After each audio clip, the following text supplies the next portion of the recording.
Seigneur mon Dieu, je te prie pour que ton Saint-Esprit agisse ce matin, illumine les yeux de nos cœurs alors que nous ouvrons ta parole et nous voulons, Seigneur, donner toute l'autorité à ta parole ce matin pour qu'elle nous encourage, pour qu'elle nous exhorte et pour que l'on puisse voir dans tes promesses tout l'accomplissement et ta bienveillance et ta fidélité et l'accomplissement de toutes tes promesses en Christ. Dans son nom, j'ai prié. Amen. On est souvent inquiet pour beaucoup de choses, pas vrai? Et souvent, l'anxiété, elle est souvent liée à l'incertitude de ce que les choses vont advenir. Et c'est vrai, et c'est valable souvent à tous les niveaux. Au niveau personnel, on peut se poser les questions, comment est-ce que je vais payer mon loyer? Qu'est-ce qui va se passer à la fin de mon CDD? Ou bien même au niveau familial, que vont devenir mes enfants? Quelle influence aura sur eux la société? Est-ce qu'ils vont être influencés par leurs copains de classe? Ou même au niveau spirituel, comment va évoluer l'Église locale? Ou bien quel virage théologique notre dénomination elle va prendre? Puis on peut même être inquiet au niveau international, hein. Est-ce que les tensions au Moyen-Orient vont escalader? Est-ce qu'on est à l'aube d'une nouvelle guerre mondiale? Et puis ça, c'est sans parler des peurs qui sont un peu irrationnelles, liées à des événements qui sont hypothétiques. Et si je tombais malade? Et si l'avion se crachait? Et si je perdais mon travail du jour au lendemain? Et on voit que les raisons finalement de nourrir de l'anxiété par rapport au futur, elles sont nombreuses.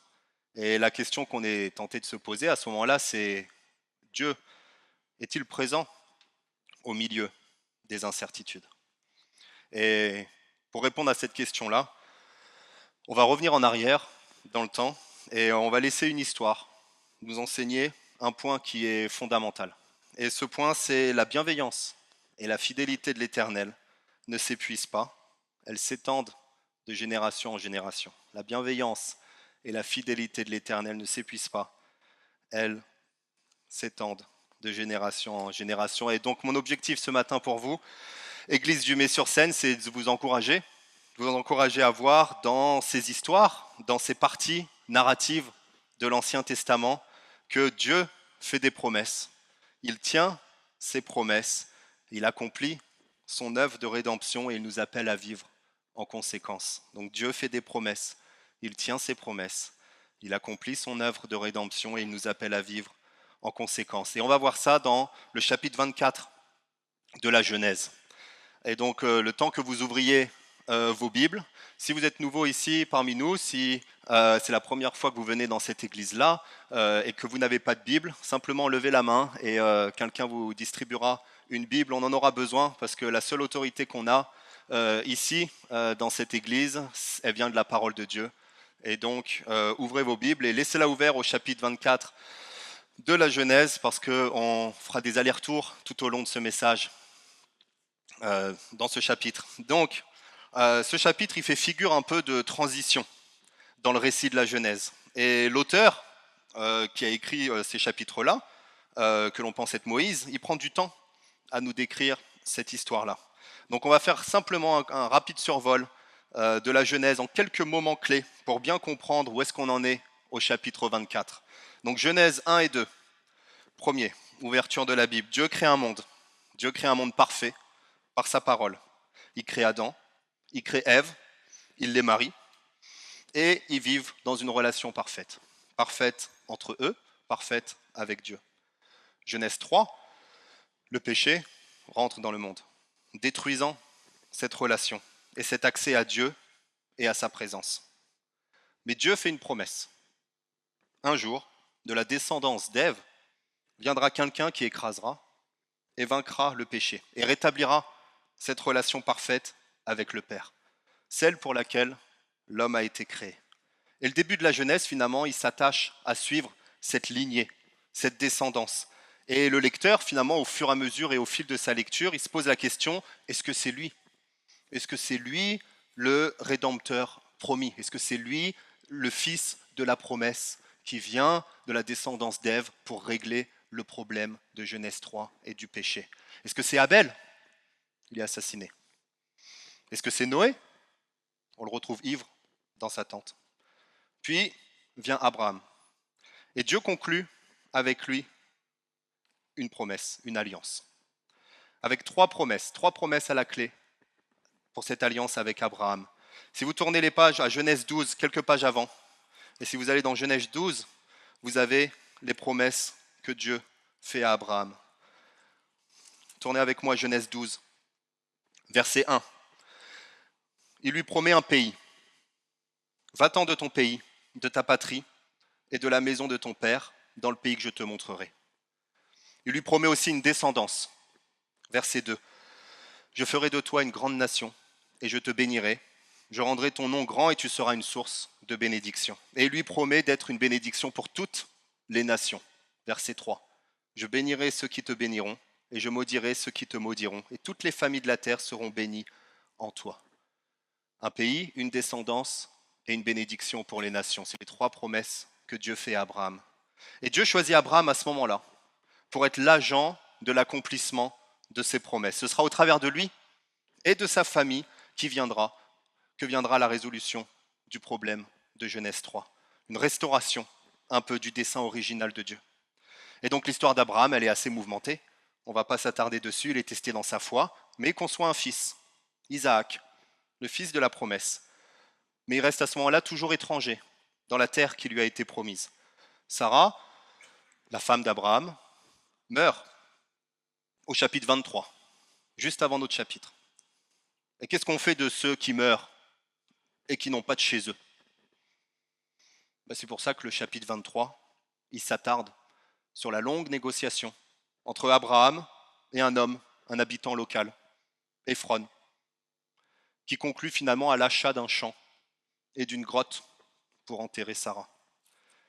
Et on arrive au dernier verset du chapitre 23, juste avant notre chapitre pour aujourd'hui. Chapitre 23, verset 20. Le champ et la caverne qui y est demeurèrent à Abraham comme possession sépulcrale, acquise des fils de Heth. C'est une mention importante parce que quand on fait le point finalement sur les promesses de Dieu à la fin de la vie d'Abraham, est-ce qu'il a été une bénédiction pour les nations? Plus ou moins, partiellement accompli.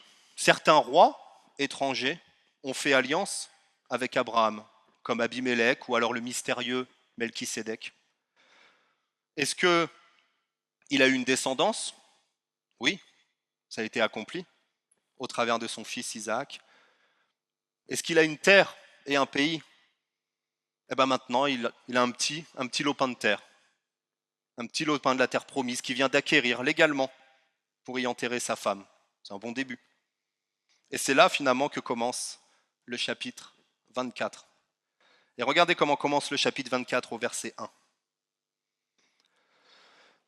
Abraham était vieux, avancé en âge, et l'Éternel avait béni Abraham en toutes choses. On est donc là finalement à la fin d'un cycle.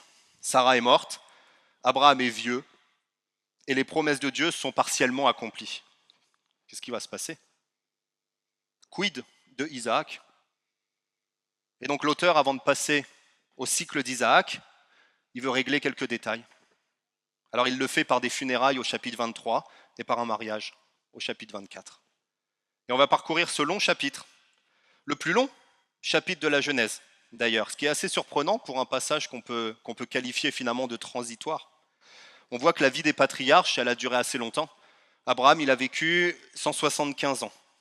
Isaac, il a vécu 150 ans. Et Jacob, le fils d'Isaac, il a vécu 147 ans. Il s'en passe des choses en 150 ans. On en vit des choses. On en dit des paroles. On en fait des actions. Alors pourquoi est-ce que le narrateur, finalement, ici, de la Bible, la parole de Dieu, elle décide de s'attarder sur certains moments et pas sur d'autres?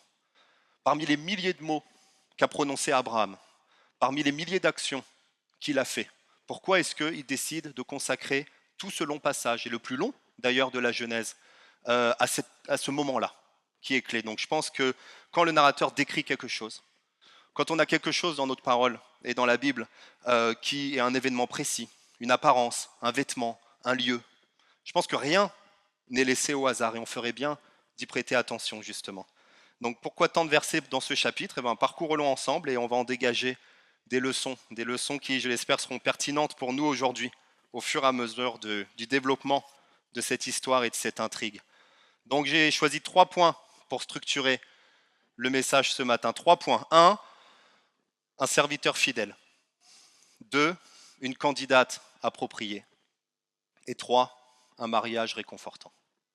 1, un serviteur fidèle. 2, une candidate appropriée.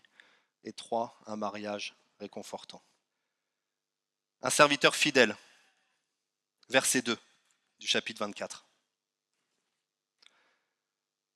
Abraham dit à son serviteur, le plus ancien de sa maison, l'intendant de tous ses biens, mais je te prie ta main sous ma cuisse, et je te ferai jurer par l'Éternel, le Dieu du ciel et de la terre, et le Dieu de la terre, de ne pas prendre pour mon fils une femme parmi les filles des Cananéens, au milieu duquel j'habite, mais d'aller dans mon pays et dans ma patrie, prendre une femme pour mon fils Isaac.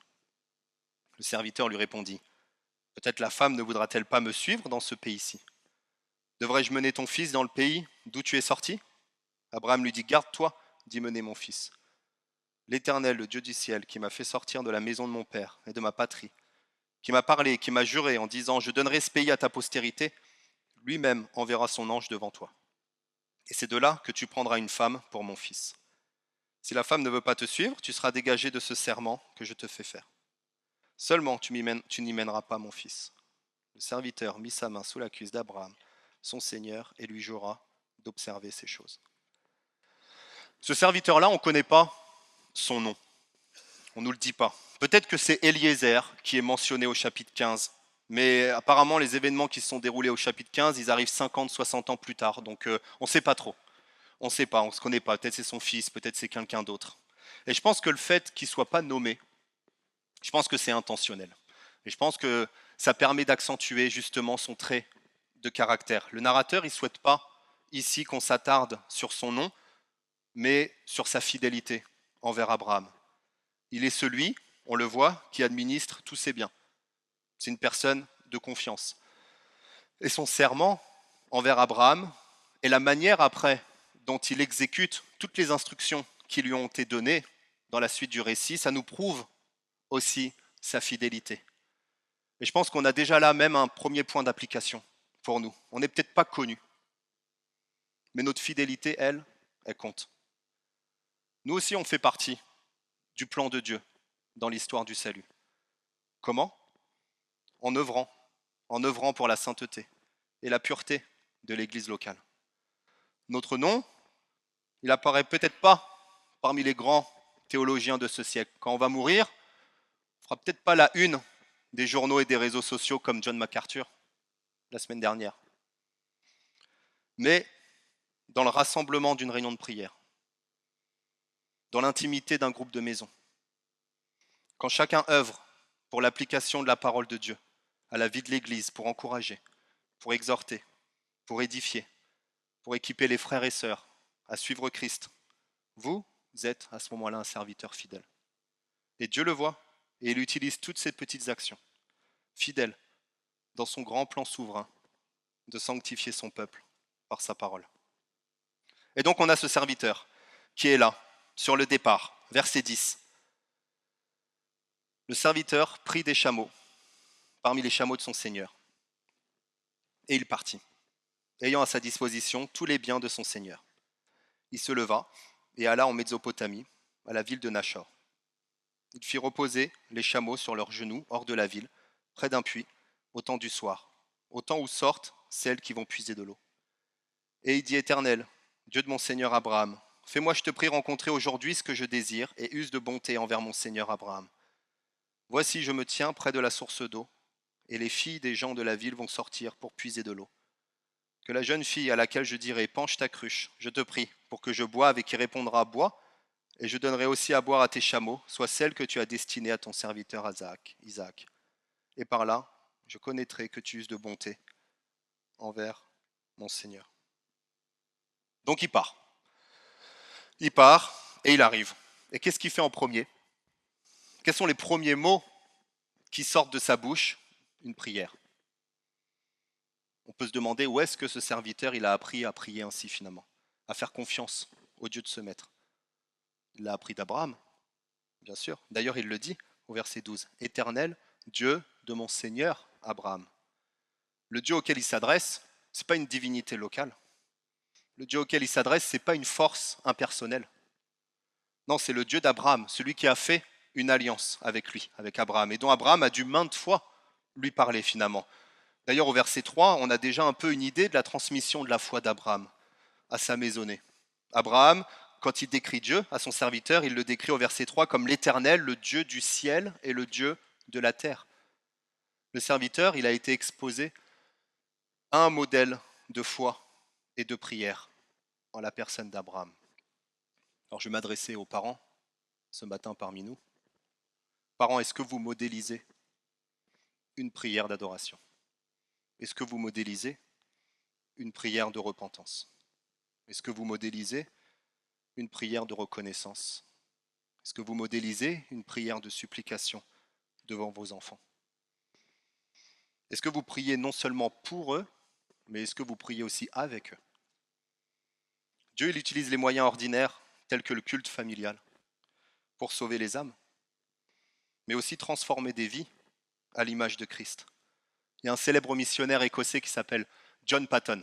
Je ne sais pas si vous le connaissez. Il a œuvré pour l'annonce de l'évangile dans ce qu'on appelle aujourd'hui le Vanuatu, les îles du Pacifique, au XIXe siècle. Une île remplie de cannibales à ce moment-là. D'où lui est venu son appel? Pas de son église, mais simplement les prières ferventes de son père pour les perdus. Et écoutez simplement dans son autobiographie à John Paton comment il tient en estime son père. Il dit, je cite, « Je ne pourrai jamais expliquer à quel point les prières de mon père m'ont impressionné à cette époque. Et aucun étranger ne pourrait le comprendre. Lorsque à genoux, et que nous étions tous agenouillés autour de lui lors du culte familial, il versait toute son âme en larmes pour la conversion du monde païen au service de Jésus. Et pour chaque besoin personnel et familial, nous nous sentions tous comme en présence du Sauveur vivant et apprenions à le connaître et à l'aimer comme notre ami divin. » Donc parents, rappelez-vous qu'un exemple fidèle et pieux peut produire des fruits durables dont vous ne pourriez même pas imaginer la portée dans le royaume de Dieu. Et c'est cet exemple de foi finalement qu'a laissé Abraham à son serviteur. Et donc on le voit, parti pour la Mésopotamie. Et le verset 11, il condense finalement sans doute ce qui peut être plusieurs mois de voyage. Sans doute que la caravane, elle a dû prier de nombreuses fois pour que l'Éternel garde son trajet. Et il bénisse sa maison et lui accorde de réussir. Il n'empêche que pendant tout le voyage, et même aussi avant son départ, ce serviteur, il a planifié des choses. Il a 10 chameaux. Et on comprend aussi dans la suite du récit qu'il a prévu un anneau d'or, 2 bracelets, des objets d'argent, des objets d'or, des vêtements. Il a conçu un plan pour quand il arrivera à destination. Il va au puits, car c'est là que sortent les femmes pour aller puiser de l'eau. Je pense qu'il avait compris, ce serviteur, que la prière, ce n'était pas une excuse à la passivité. Il prie et il agit en même temps. Car il sait que la prière, elle n'est pas donnée pour rendre son travail inutile, mais pour le rendre efficace. Et donc la prière spécifique du serviteur que l'on voit ici dans ce passage-là, elle vaut la peine qu'on s'y attarde un peu quelques instants. Mettez-vous un peu à sa place. Dieu, il l'a protégé pendant tout le temps du trajet. Mais sa mission, finalement, à ce moment-là, elle fait que de commencer. Quelle fille pour Isaac? Il se dit, bon, je sais qu'elle doit faire partie de sa famille, mais à part ça, comment savoir si c'est la bonne? Et en s'y penchant de plus près, la prière qu'il adresse, c'est pas simplement, ou c'est loin d'être simplement être à l'affût d'un signe de la part de Dieu.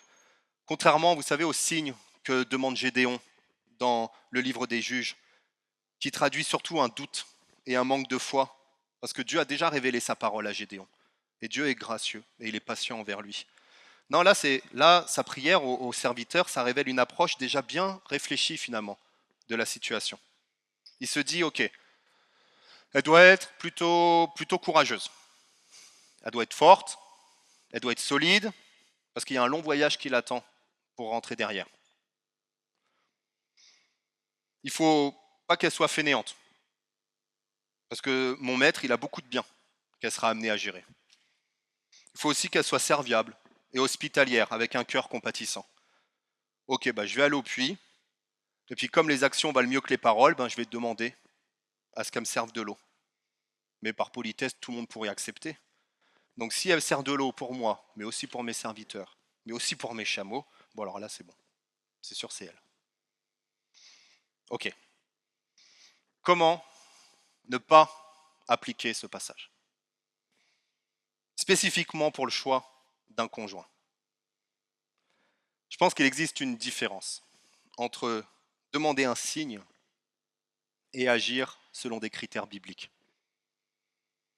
Demander un signe, si c'est lui ou si c'est elle, Seigneur, fais qu'elle soit là dimanche matin, qu'elle porte une robe bleue, qui s'assortira à la couleur de ses yeux, qu'elle s'assoie sur la même rangée que moi.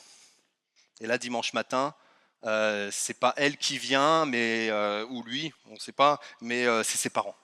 Mais ils viennent et ils s'assoient à côté de toi. Ah, c'est un signe. Je pense qu'on est loin de quelque chose de semblable ici. Comment est-ce que vous priez pour votre conjoint ou votre futur conjoint ou conjointe? Qu'est-ce que vous recherchez en priorité?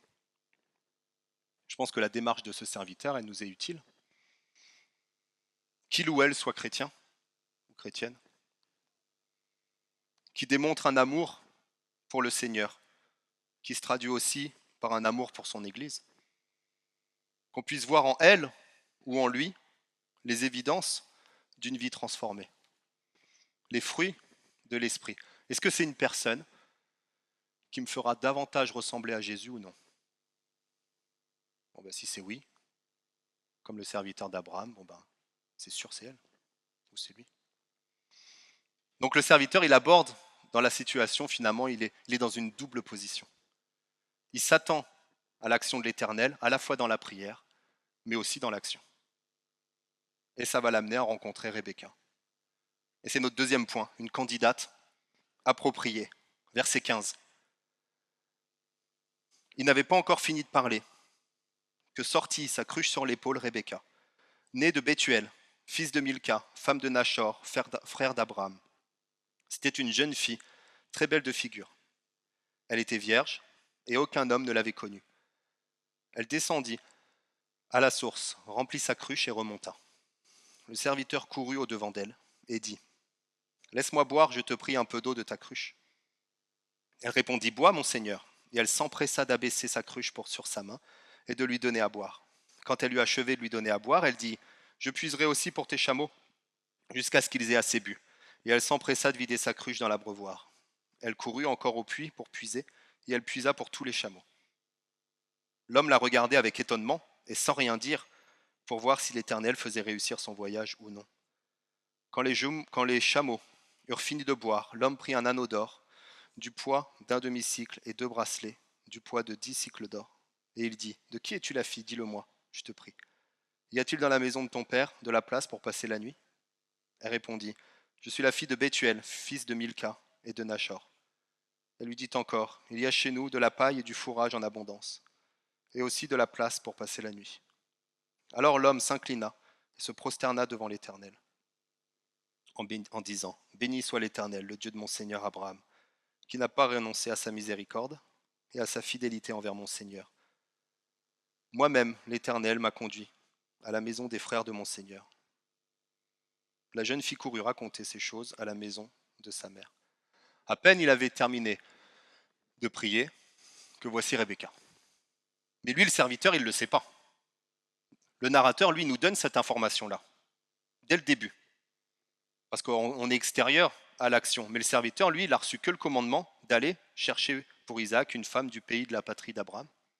C'est tout. C'est que au verset 24 qu'elle se présente elle-même et que le serviteur y reconnaît là la providence et la bienveillance de l'Éternel. D'ailleurs, on pourrait se poser la question pourquoi ? Pourquoi d'ailleurs ne pas marier une fille locale, finalement ? Pourquoi Abraham n'a pas trouvé une fille parmi le peuple où il habitait à ce moment-là pour Azé ? Ça sonne à nos oreilles comme discriminatoire. Hein. Pourquoi tout selon voyage ? Pourquoi toute cette distance pour aller chercher une femme dans sa famille? C'est pas forcément que les gens de la famille d'Abraham sont intrinsèquement meilleurs. C'est pas forcément une question ethnique. Abraham, il connaît les promesses de l'Éternel. Il sait que d'Isaac et de sa descendance, toutes les nations du monde seront bénies. Abraham, il est donc attentif à maintenir la pureté de cette descendance. C'est pas que les gens, encore une fois, de la famille d'Abraham soient meilleurs. On sait aussi qu'à ce moment-là, d'ailleurs, ils adoraient des idoles, comme tout le monde, à peu près à cette époque. Non, je pense que le point principal ici, c'est que le fait de se mélanger à la population locale par mariage, ça aboutirait inévitablement à adopter leur Dieu. Et on a ici, je pense, la graine de ce qui deviendra un principe clair de se garder de l'idolâtrie et de l'influence des nations environnantes. Et on voit finalement le danger au contact d'une nation et d'une culture païenne. C'est pour nous de devenir comme eux et non eux comme nous.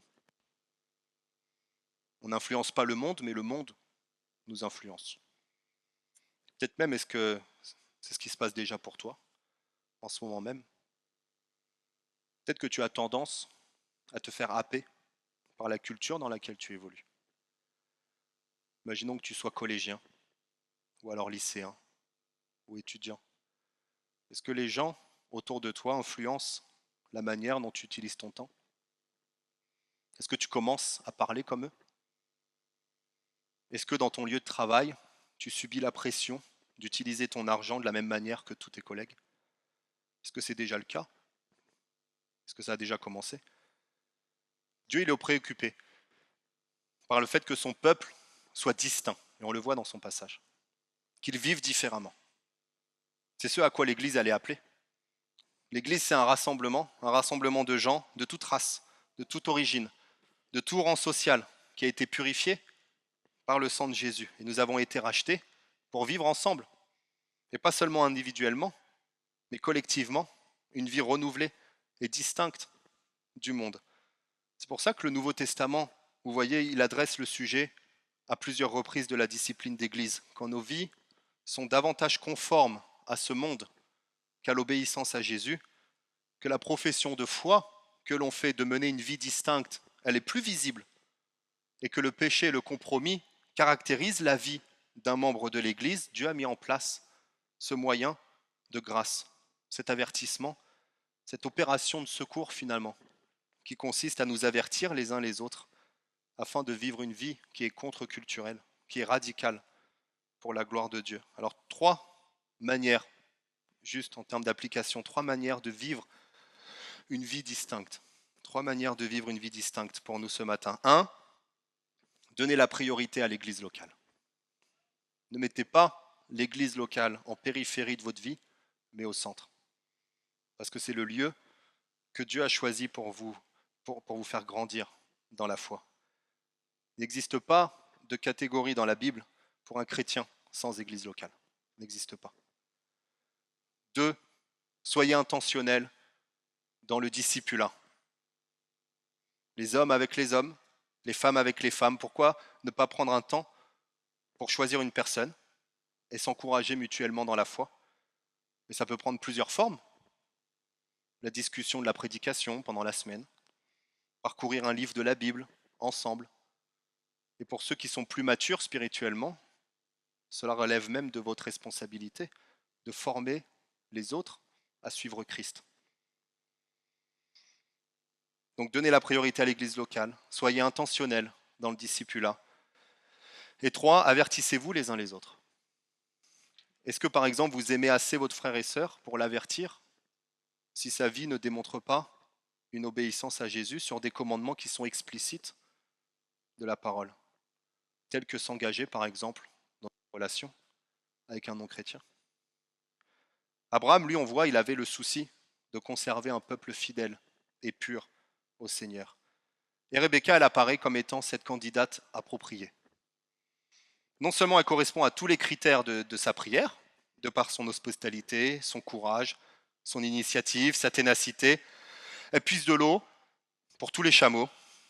Elle semble être une travailleuse acharnée, dynamique.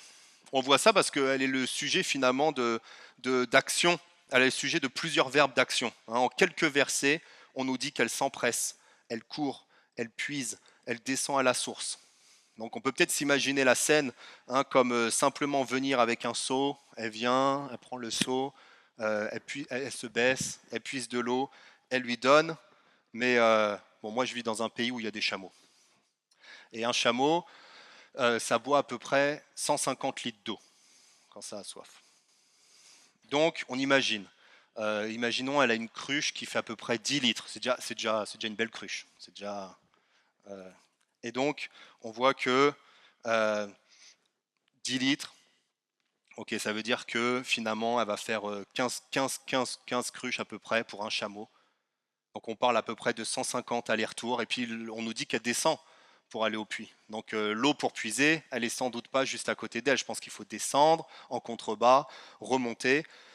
Je pense que là, l'action qu'elle fait, ça doit à peu près prendre une après-midi pour servir un étranger qu'elle n'a jamais vu auparavant. Mais je pense qu'au-delà de ses qualités morales, Rebecca, elle est présentée comme étant un peu la version féminine d'Abraham. Une femme de foi qui est prête à tout quitter. Et c'est en cela qu'elle est la prétendante idéale. Et le narrateur, il nous donne un peu plusieurs indices pour guider le lecteur et pour nous guider, pour voir en elle cette future matriarche à l'image d'Abraham. Elle appartient en quelque sorte à la même veine spirituelle que lui. Et on voit ça dans la similitude avec Abraham, dans son action immédiate et la manière dont on parle d'elle aussi.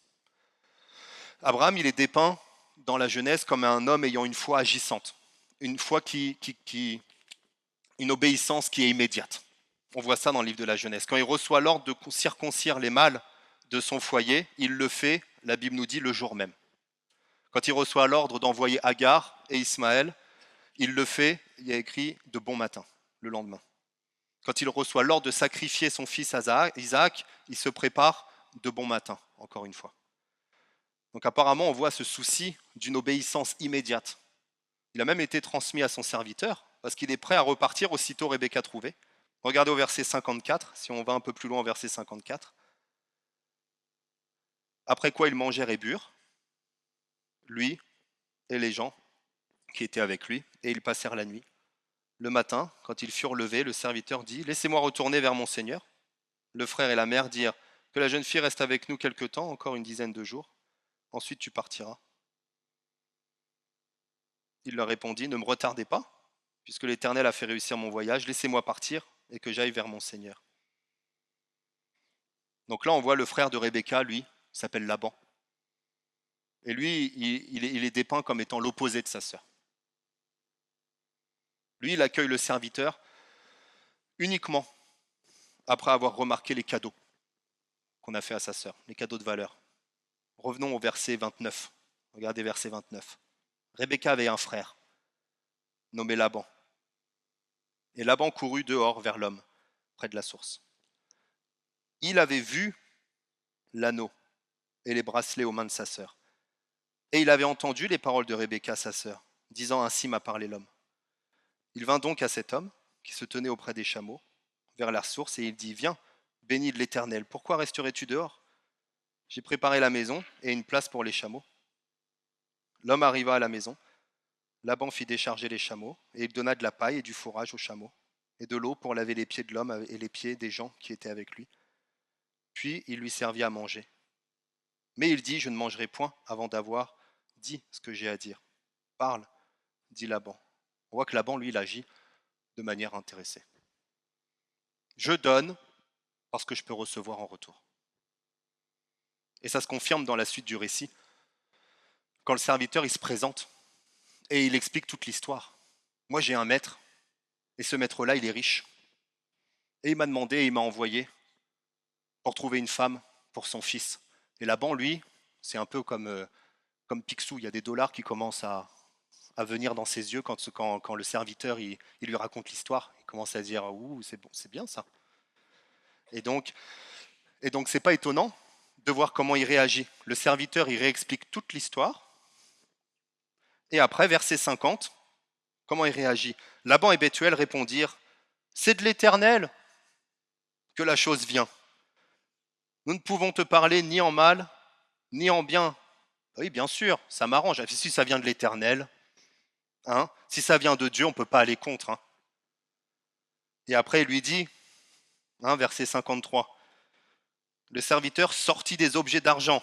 Ah, ça marche bien, des objets d'or, des vêtements qu'il donna à Rebecca. Il fit aussi de riches présents à son frère et à sa mère, donc il reçoit. Après quoi, ils mangèrent et burent. Lui et les gens qui étaient avec lui, ils passèrent la nuit. Et le matin, quand ils furent levés, le serviteur veut partir.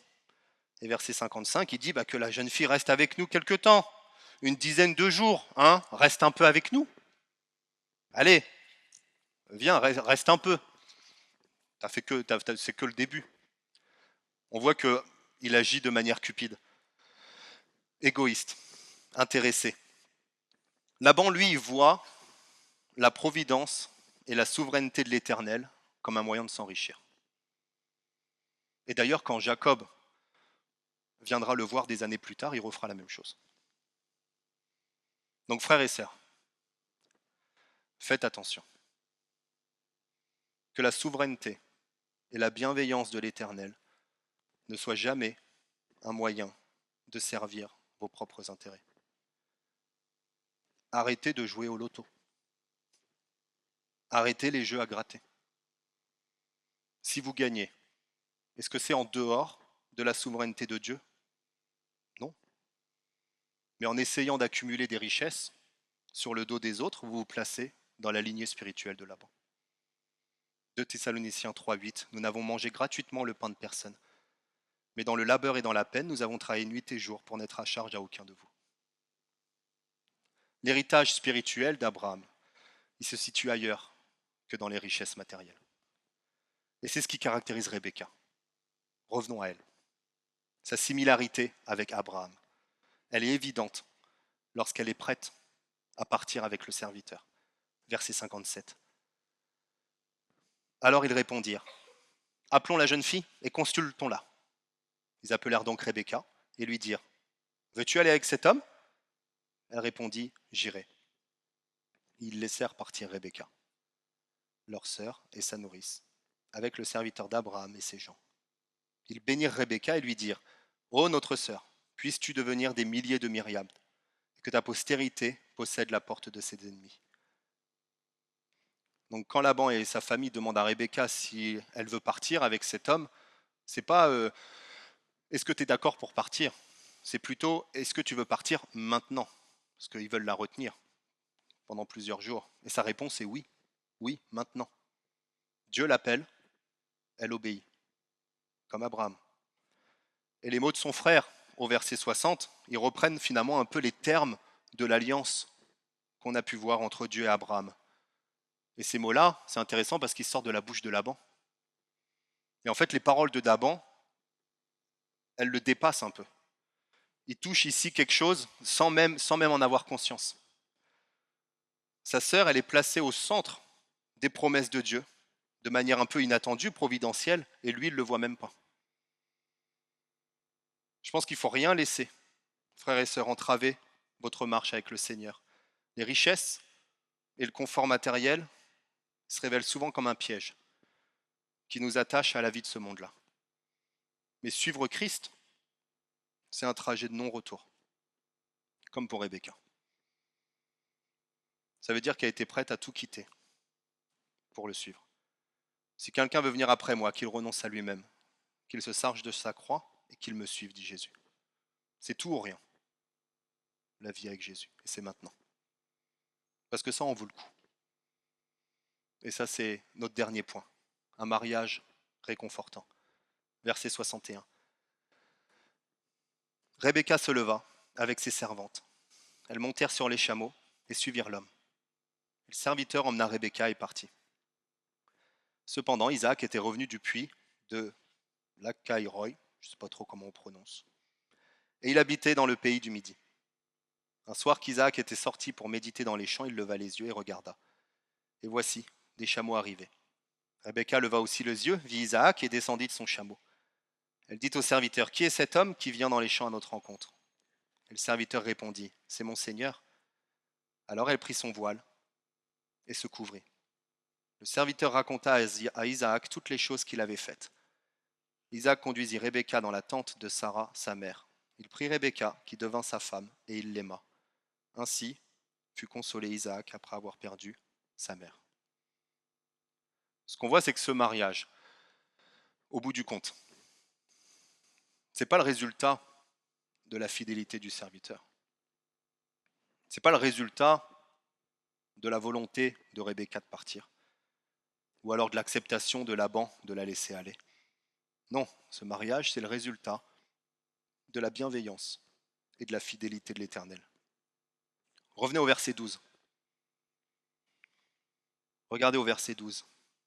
Et il dit, Éternel, Dieu de mon Seigneur Abraham, fais-moi, je te prie, rencontrer ce que je désire, et use de bonté envers mon Seigneur Abraham. Verset 14. Fin du verset 14. Et par là, je connaîtrai que tu uses de bonté envers mon Seigneur.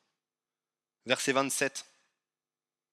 Béni soit l'Éternel, le Dieu de mon Seigneur Abraham, qui n'a pas renoncé à sa miséricorde et à sa fidélité envers mon Seigneur. C'était déjà prédit au verset 7, où Abraham dit, l'Éternel, le Dieu du ciel, qui m'a fait sortir de la maison de mon père et de ma patrie, il a dit, c'est là, il a dit, il enverra lui-même son ange devant toi. Verset 48.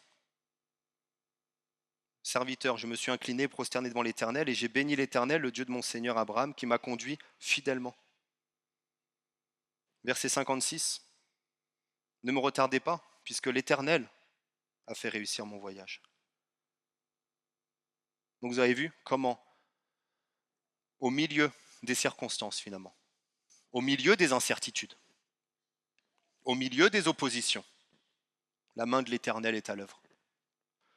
Et le commentaire final, c'est ainsi qu'Isaac fut consolé après la perte de sa mère. Ça conclut l'histoire sur une note d'espoir et de réconfort. Mais après tout, en quoi ça nous concerne? Ce mariage entre Isaac et Rebecca, c'est bien pour eux, d'accord. Mais en quoi est-ce que c'est aussi important pour nous aujourd'hui?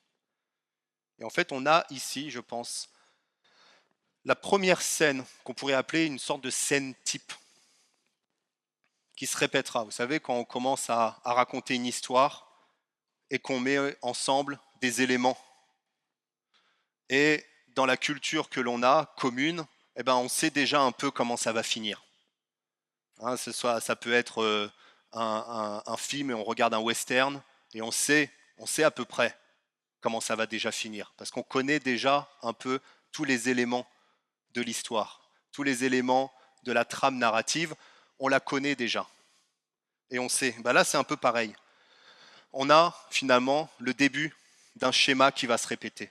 Ce schéma-là, on le voit en Genèse 29, quand Jacob il rencontre aussi sa femme à un puits. Et on le voit en Exode 2, quand Moïse il rencontre sa femme à un puits. Et en fait, on a un peu cinq critères finalement pour cette scène type de fiançailles un peu. C'est un peu comme une scène type, un schéma narratif que l'on voit se reproduire. Et donc, il y a toujours ces mêmes 5 éléments. Vous pourrez regarder Genèse 29, Exode 2. On a toujours ces éléments qui sont là, ces 5 éléments. On a un futur marié, ou alors son représentant, qui voyage dans un pays étranger. Ensuite, on a une rencontre avec une femme à un puits. Ensuite, on a quelqu'un qui puise de l'eau. Et après, on a la fille qui court chez elle raconter les événements. Et après, les fiançailles, elles se concluent généralement entre l'étranger et la fille lors d'un repas. Et ces éléments-là, vous pourrez regarder, ils sont présents dans Genèse 29, où Jacob rencontre Rachel, dans Exode 2, où Moïse rencontre Séphora. Alors pourquoi est-ce que le narrateur, il s'applique à reproduire finalement comme ça les mêmes motifs et les mêmes séquences d'événements qui amènent à un mariage? Je pense que la Bible, elle commence à un mariage, on l'a vu, Adam et Ève, et elle se termine par un mariage entre le Christ et l'Église. Et les rencontres à un puits sont des motifs un peu qui jalonnent un peu l'histoire de la rédemption, dans laquelle un homme se trouve être au centre de l'accomplissement des promesses de Dieu. Et on l'a lu plus tôt ce matin, lorsque Jean il nous relate la rencontre de Jésus avec la femme samaritaine en Jean 4. Et les détails qui nous sont donnés dans cette rencontre, ils ne révèlent rien du hasard. Le futur marié arrive dans un pays étranger. Jean 4. Jésus, fatigué du voyage, arrive en Samarie, un territoire hostile, un pays étranger, entre guillemets. Il rencontre une femme à un puits. Et pour mettre les choses au clair, Jean il nous indique que c'est le puits de Jacob en plus. Quelqu'un puise de l'eau.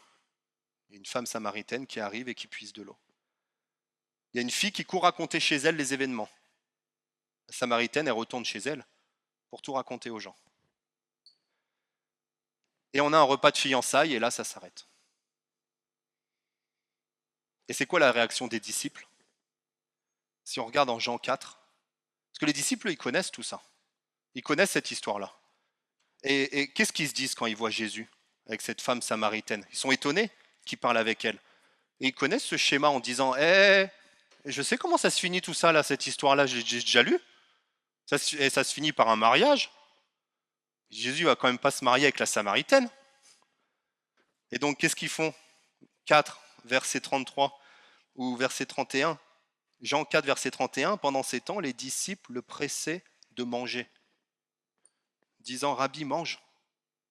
Qu'est-ce qu'ils font? Ils se disent, on ne va pas faire comme on connaît la suite, mange tout de suite avant de manger avec la samaritaine. Mais Jésus, lui, il reste 2 jours avec les samaritains. Et Jésus, finalement, ici, il se positionne comme étant l'époux. Celui qui est au centre de l'accomplissement des promesses de Dieu. Et son épouse, c'est une épouse un peu inattendue. La femme samaritaine, c'est un peu nous, l'Église.